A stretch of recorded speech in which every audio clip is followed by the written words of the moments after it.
Good evening, doctors. My name is Ankur Gautam, and on the behalf of FDC and Med Talks, I welcome you all to yet another episode of 52 Weeks of Diabetes Essentials with Dr. Sanjay Kalra, Season 3.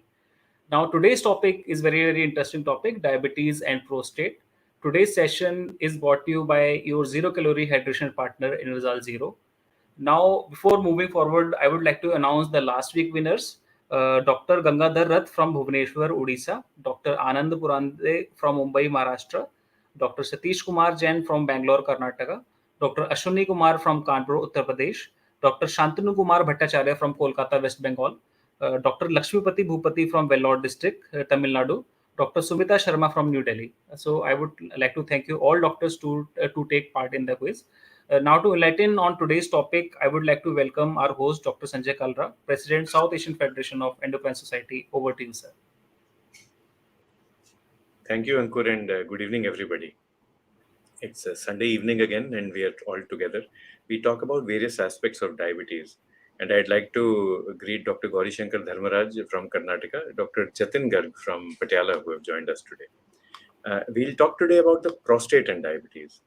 Now, we do speak of gonadal health in diabetes, but more often than not, the discussion revolves around erectile dysfunction or sexual dysfunction.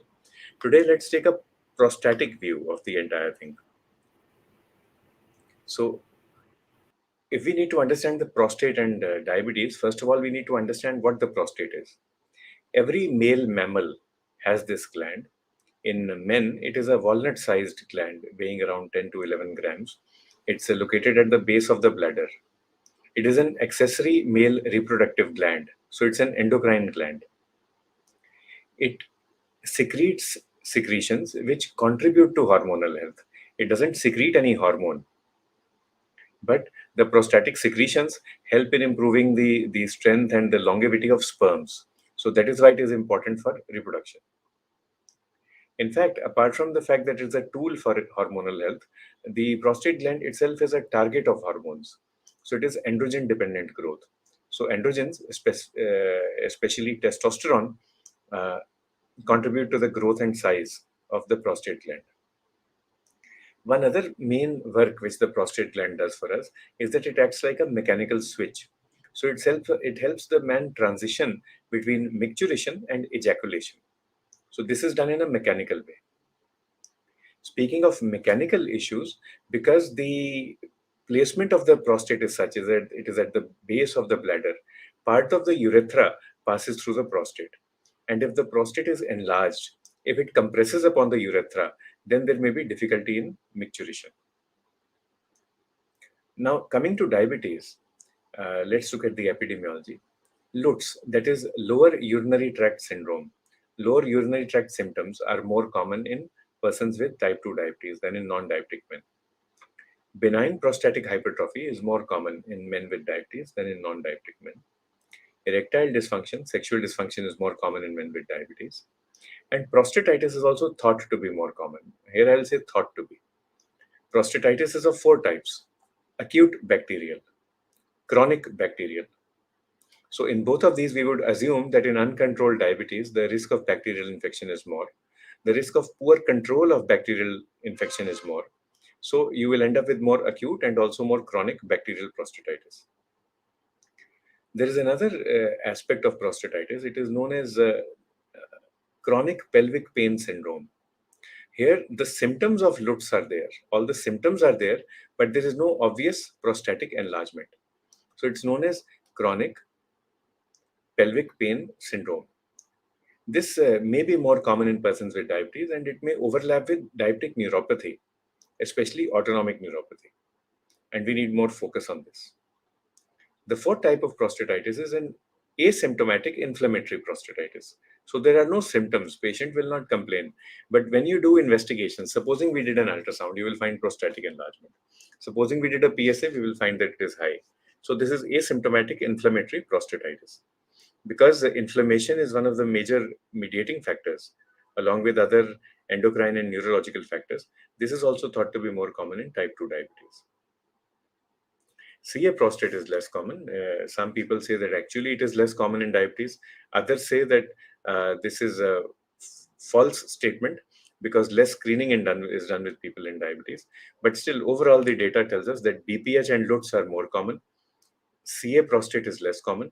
Prostatitis may be more common in diabetic men. When you investigate, you find that men with diabetes generally have lower testosterone and lower PSA levels, but the prostatic volume is increased. Prostatic volume also is related to weight, to body weight. So the more obese the male, the more the prostatic weight. We've used this word LUTS again and again. So let's see what LUTS is. Earlier it was known as prostatism. When you say benign prostatic hyperplasia, that is a histological diagnosis, a histopathological diagnosis. When you say LUTS, it's a clinical diagnosis. So the symptoms of LUTS can be classified into storage or filling or irritative symptoms versus obstructive symptoms. So the storage symptoms will be increased frequency, increased urgency, more micturition at night, and urge incontinence. So that means there is a difficulty in storing urine in the bladder, or there's an irritation throughout. Similar kind of symptoms you can get with the SGLT2 inhibitor therapy. On the other hand, you have obstructive symptoms. If there is an obstruction, the prostate is obstructing the prostatic urethra, then you will have a poor stream of urine, which is not improved by straining, hesitancy, terminal dribbling, a feeling of incomplete voiding, sometimes urinary retention, near retention, and overflow incontinence. So these are two different symptoms, and both can coexist with each other. That is what happens in LUTs. LUTs can be because of many causes. One of them is the prostate. And to find out whether the symptoms are actually because of prostate and whether we should screen further, the screening score is known as IPSS, International Prostate Symptom Score. So we should ask these 8 questions to all our patients. Incomplete emptying. How often have you had the sensation of not emptying your bladder? How often have you had to urinate less than every 2 hours? That is frequency. Intermittency. You passed urine, then you stopped, then you started all over again. Urgency. How often have you found it difficult to postpone urination? What is the strength of the stream? Do you have to strain in order to start urination? And nocturia. How many times do you have to get up at night? And also, what is the quality of life that you are facing right now? So this International Prostate Symptom Score is a very good symptom score to use for screening as well as for follow-up. Now, how do we manage LUTs or BPH?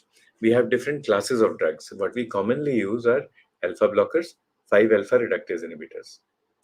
Alpha blockers are actually used to reduce the prostatic size and to reduce the pressure on the urethra. So tamsulosin, silodosin are the ones that are commonly used. The side effects may be orthostatic hypotension and ejaculation. And if somebody is planning cataract surgery, there is a rare condition known as intraoperative floppy iris syndrome. Intraoperative floppy iris syndrome, which occurs during cataract. So if someone is planning surgery in the near future, it may be a good idea to postpone the starting of alpha blocker like tamsulosin or silodosin until the surgery has been completed. 5-alpha reductase inhibitors are used to reduce the size. And they are also used when symptom relief is required over and above alpha blockers.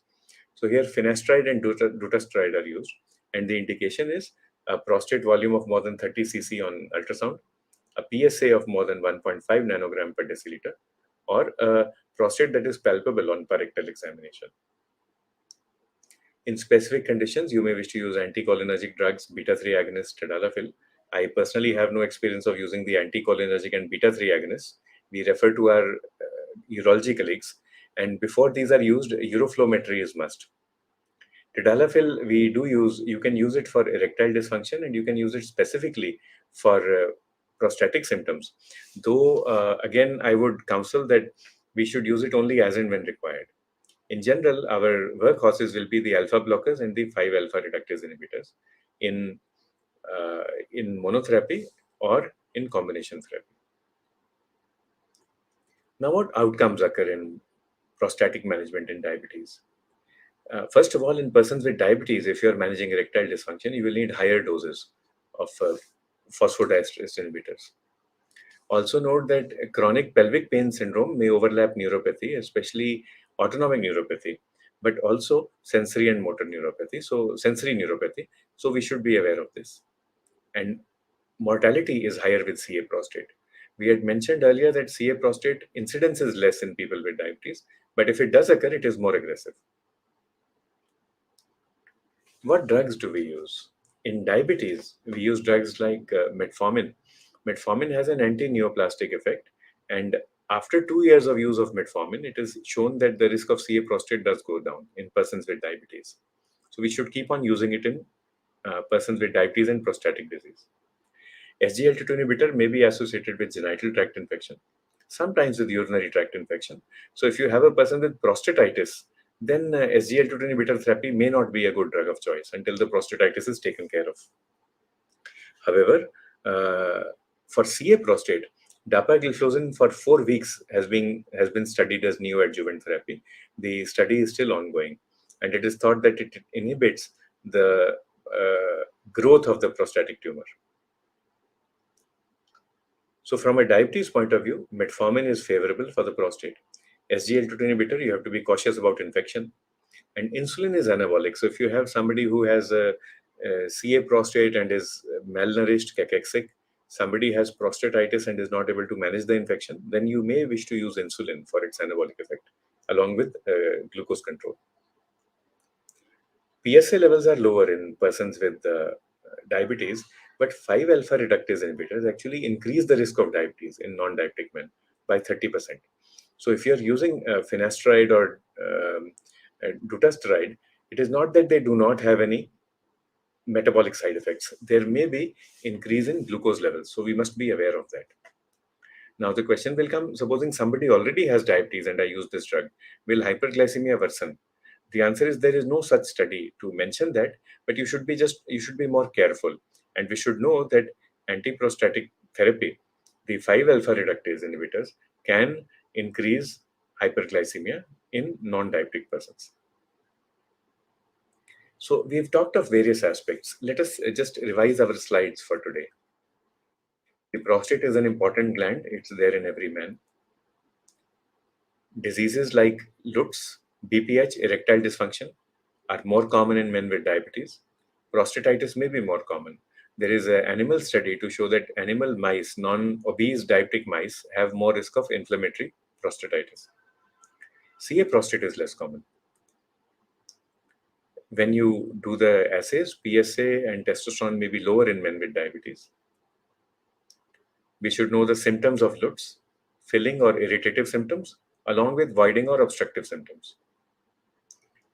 We should also be able to administer the International Prostate Symptom Score to every man with diabetes, everyone above 40. And if there is any symptom, if there is any clinical suspicion, you should go ahead for clinical screening and then, if required, for a PSA and ultrasound and PR. The drugs that we use are alpha blockers. Beware of orthostatic hypotension, anejaculation, and intraoperative floppy iris syndrome.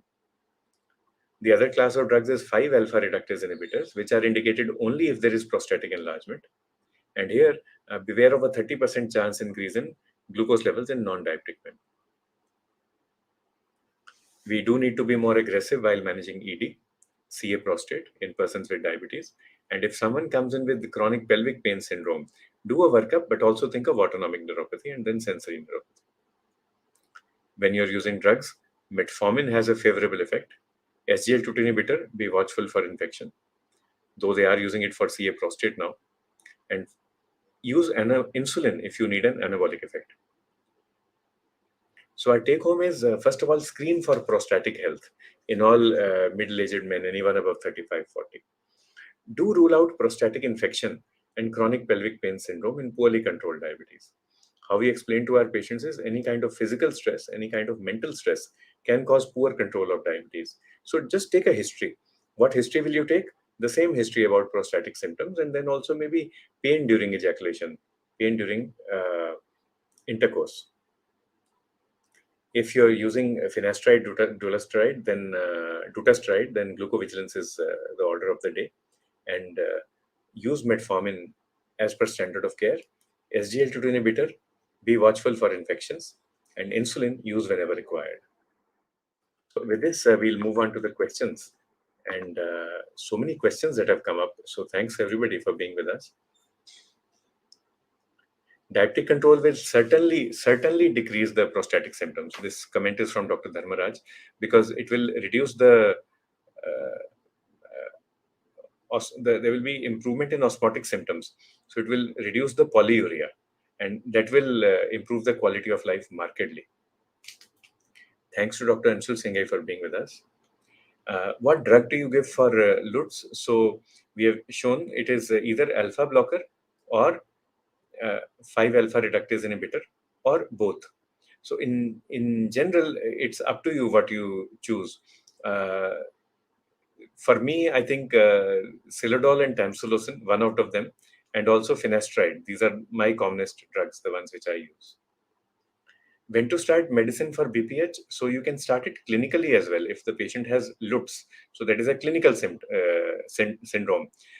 One of the causes of LUTS is benign prostatic hypertrophy. So you have to work up for that. But even otherwise, you will find that Silodol or Tamsulosin will improve symptoms. And if you have prostatic enlargement, then you will add the 5 alpha reductase inhibitor. Is it necessary? And when will you start? Whenever the patient has impact on quality of life, whenever the patient is complaining. Is it necessary to give lifelong treatment for BPH? The answer is yes. Is it necessary to give lifelong treatment for LUTS? The answer is not necessarily. You give for a few months and then stop and see. You can also counsel the patient in the meanwhile to reduce weight and to improve lifestyle, quality of life. So that helps. So for LUTS, not necessary. For BPH, yes, necessary. Prostatitis, if it is infectious, acute bacterial or chronic bacterial, then we have to treat long term with antibiotics for maybe up to 6 weeks. You can do a semen culture to find out which antibiotic to give. Otherwise, levofloxacin, azithromycin, these are drugs that I use. But a culture is in order. How we tell the patient the importance of a culture? We say that we have to give the drug for at least 6 to 8 weeks. So there's no harm in getting the culture done first. LUTS is a clinical syndrome, and prostatitis is one of the causes of LUTS. And then the prostatitis can be bacterial or it can be inflammatory, non-infectious. When to start medicine was whenever the patient complains, we will start. And for LUTS, that is a clinical diagnosis. And the etiology can be prostatitis, it can be BPH. Diabetic cystopathy is very difficult to treat actually, because the bladder will always remain wet, it can't be dry. So how do we treat? We give antibiotics for long period of time, 6 weeks or so after doing a culture, and good glucose control with insulin. Avoid SGLT2 inhibitor. Neurogenic bladder again is very difficult to treat. So first of all, uroflowmetry is required, and we need the support of a urologist. Maybe like they might want to give, depending upon the type of disease, they might give anticholinergic, they might give beta agonists. And okay, now this question is very tough actually. Benign prostatic hypertrophy and autonomic neuropathy. How to differentiate? So first of all, if it is long-standing diabetes, chances of autonomic neuropathy are more. If it is long-standing, poorly controlled diabetes, chances of autonomic neuropathy are more. If it is a lady patient, then you will go to autonomic neuropathy. If it is a young male, then you think more in terms of autonomic neuropathy. If it is a middle-aged or elderly male, you think more in terms of prostate. If there are other microvascular complications, retinopathy, nephropathy, albuminuria, then we think of autonomic neuropathy. If the other microvascular complications are absent, then you think more in terms of benign prostatic hyperplasia. You can also do a imaging. So in benign prostatic hyperplasia, the prostate volume will be increased. You can do a per rectal examination, and also PSA will be raised, may be raised. In autonomic neuropathy, none of these will be there. And we can also do a clinical trial. So you might want to give a drug like tamsulosin for maybe 6 weeks and see what improvement there is in symptoms. In the treatment, one big thing is that if you have cystopathy, if you have cystitis, then you have to give antibiotic for long period of time. When to refer to urologist, Dr. Ramraj? For me, the answer is simple: when I'm not able to manage the patient. So if I start dual therapy, 5 alpha reductase inhibitor plus alpha blocker, and after 6 weeks the patient is not happy, then I do refer to the urologist. Amongst OHA, which drug needs to be stopped in BPH, reconsider the SGLT2 inhibitor dose. Just see if the patient is comfortable or not. Otherwise, no other change. Prostate and testosterone have a very close relationship. So, prostate is testosterone dependent. And in CA prostate, one of the major treatments is androgen deprivation therapy. So, how do you do androgen deprivation? Either you can do a surgical castration, you remove the testes, that is orchidectomy, or you can do a chemical or medical castration. We give GnRH analog. You can give an injection like leuprolide or goserelin every 3 months. You can give, and that reduces the testosterone levels to nearly zero, and then the prostate growth stops. So prostate is androgen dependent. So thank you. This has been a totally different topic for all of us, and we continue to get more questions. Okay, so a question from West Bengal: peanut groundnuts, can they be taken by diabetic patients? Within limits, yes. You tell them to take roasted peanuts or boiled peanuts to avoid fried groundnuts at any cost. So roasted or boiled is fine in small quantity, few days, maybe 50 to 100 grams at a time. Another question from Dr. Anchila Senthia, West Bengal. The previous question was from Dr. Chandan Kumar in Basirhat. Uh, Dr. Anchila says, how much water heals diabetes? So actually, Dr. Anchila, thank you for asking this question. Last year, we had a series of 7 or 8 topics, I think more than that, on water and health. And water is actually primary, secondary, tertiary preventive therapy for diabetes. Drinking more water is shown to reduce the risk of diabetes onset. And Dr. BP Agarwal from Prayagraj in Uttar Pradesh talks about children and diabetes. So, yes, that is true. Type 1, type 2, both are increasing.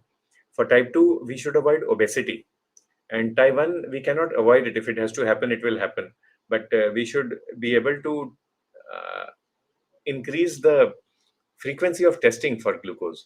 Anybody, any child coming with osmotic symptoms, fever that is not difficult to that is difficult to manage, we should do a plasma glucose and urine routine also. In sick children, you can do urine ketones. So make sure that the lab does ketones. It is possible that fasting glucose, postprandial glucose may be low, but ketones will be high. Dr. Narendra Pandey from Lucknow points out that when sugar level is very variable, it goes up and down, then which molecule is better? So if patient is taking glimepiride 2 milligram and metformin and sitagliptin before breakfast, one way of changing is to give glimepiride 1 milligram twice a day. All the other drugs will remain the same. So you just make it 1 milligram twice a day and see what happens to the variability. Another thing would be to take out the sulfonylurea, but increase the dose of metformin and sitagliptin to make it 500 BD metformin and sitagliptin 50 BD or 100 OD. Enerzal Zero is good for persons with diabetes. Dr. Mukesh Bhagat from Lucknow points out. Thank you, sir. And you can use in diabetic diarrhea. Yes, there is this fear that if you give high glucose levels, that will cause osmotic diarrhea. But Enerzal Zero does not have any glucose, so you can use it. One of the main indications for us is heat exhaustion actually in persons with diabetes, and now it is becoming very hot. Patients come with ghabrahat. Now, if I were to evaluate each and every patient with ghabrahat for heart disease, then it would be very tough. So many times what we do is we ask them to sit with us for 15 minutes, take a bottle of Enerzel Zero. Sometimes I add a sublingual tablet of promethazine, and I say just sit and relax for 15 minutes. Let's take a pulse and BP after 15 minutes again. If you're fine, you go back home, and if you're not fine, then we'll investigate. So 90% of patients become okay. And yes, a young age is suffering from diabetes. So thank you, Dr. Manish, for that comment. Dr. Prasanta Paul asks from Calcutta if DAPA can be used, dapagliflozin, in newly diagnosed type 2 diabetes. Yes, we can use. It will help. However, if the patient has a fungal infection, urinary tract infection, or is complaining of increased micturition, then maybe we can use other drugs for a week or 2 weeks. Once the symptoms are controlled, and now the patient is confident that yes, Dr. Prasanta Paul can fix my symptoms, then we can add dapagliflozin after a few weeks. But otherwise, you can add on day one. There's no harm. So this question from Jabalpur, very important. Dr. Sushil Tiwari talks about sucralose and being dangerous. Now, WHO brought out a guideline recently. What WHO has said is that if you are taking artificial sweetener to lose weight, that is wrong. It is not going to help you lose weight. However, if you are taking it for taste, you are a person with diabetes, you cannot take sugar and you are taking sucralose, then it's fine. You can take in limited quantities. So they focused on artificial sweeteners as a weight loss therapy. If your patients with diabetes are taking in moderate quantities, they can continue. Dr. Rajesh More from Lonavala, thank you. I know that entire country is headed towards Lonavala to beat the heat. So thank you, Dr. Rajesh, for being with us. Dr. S.K. Mondal from Scientia says breastfeeding women, the ideal treatment would be insulin, if required, metformin. So diabetes management during lactation. The ideal treatment would be insulin along with metformin. None of the newer drugs have been uh, proven to be safe in lactating women. Insulin for pediatric patients from Sitapur, Dr. Satish Mahavir raises this topic. So usually we give 4 doses: basal bolus, 3 bolus, and 1 basal. Roughly the dose, how you calculate, 1 unit per kg body weight. So the child is weighing 20 kg. I will give total 20 units of insulin. How will I divide the 20? Maybe roughly 8 units, that is 40%, I will give as basal at night. Now I have 12 units left. So I will give 4 units of rapid acting 3 times a day with each meal. I will start like this and then I will titrate according to glucose levels. So average would be 1 unit per kg per day divided into 4 doses, roughly 40% basal, roughly 60% prandial. The 60% prandial will be divided into 3 doses. Dr. P.K. Dhawan asks about 80-year-old patient.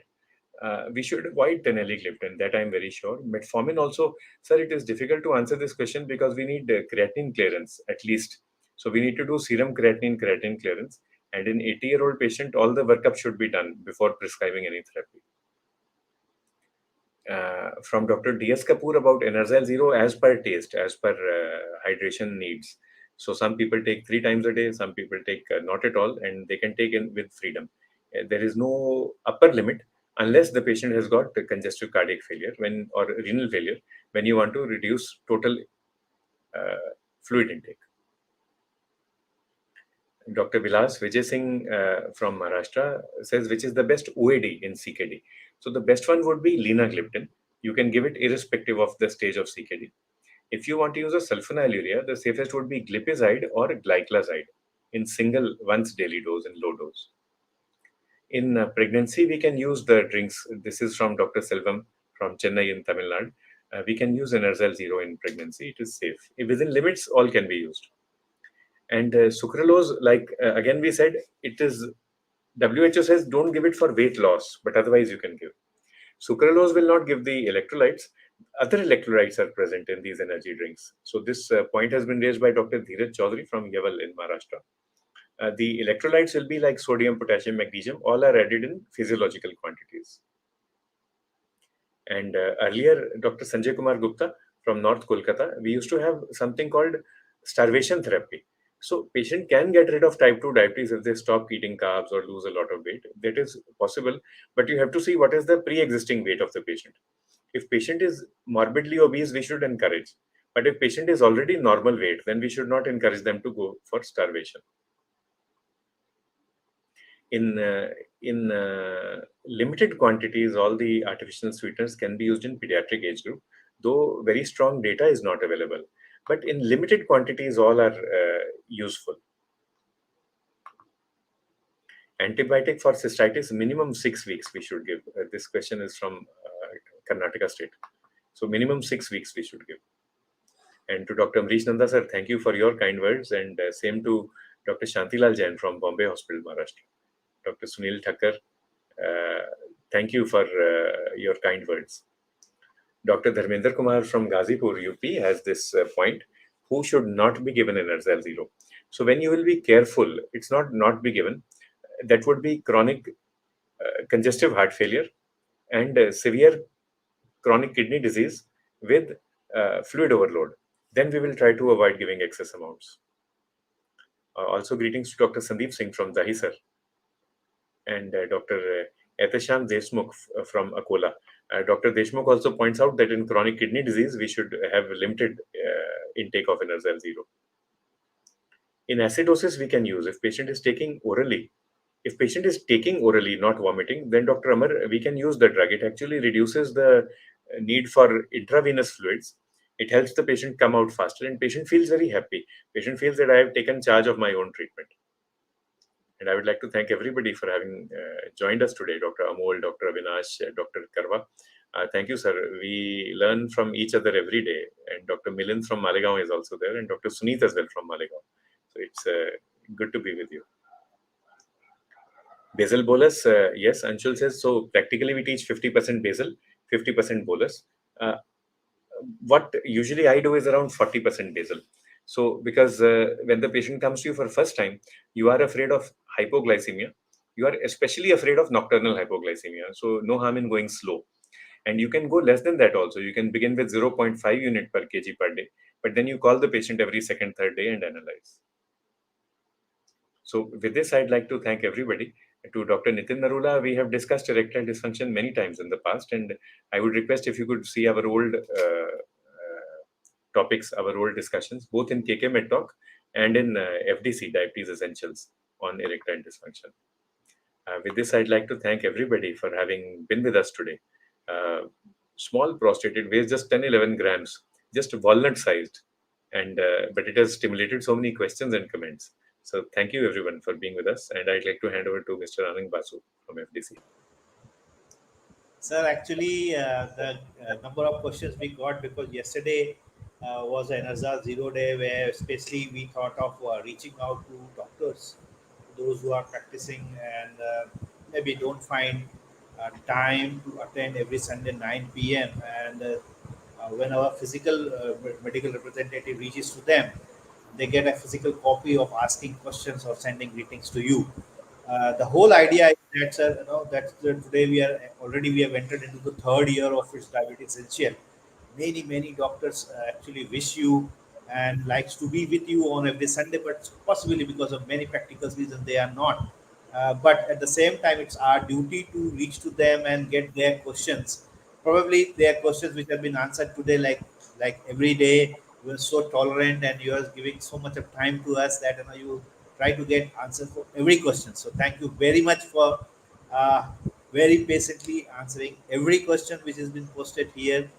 But I've been very happy with that, because yesterday was the first zero day in the field, and as we mature over next whole year, 52 weeks, we will be getting 52 times more questions in a year from all the doctors from like we have seen from Saitia to Sitapur to Chennai to remote areas of Maharashtra, because our division is which reaches to the almost 1,20,000 doctors in India, out of which 40% are MD physicians. So many MD young physicians require, because I also interacted with two of the doctors sitting in Daisar. When I discussed with this program, they were so happy, and both of them very young diabetes practice with MD physician degree, having hardly 2 years, second year or third year of their MD physician degree, and practicing in Daisar part. So they also posted the question. So that way, I understood that there is a new angle which we have uh, created in this module, where physical reach, getting the traditional questions from the doctors and posting it here in your program makes it more interacting. At the same time, we also get to know new ideas and new suggestions. That way, sir, this will take us a long way.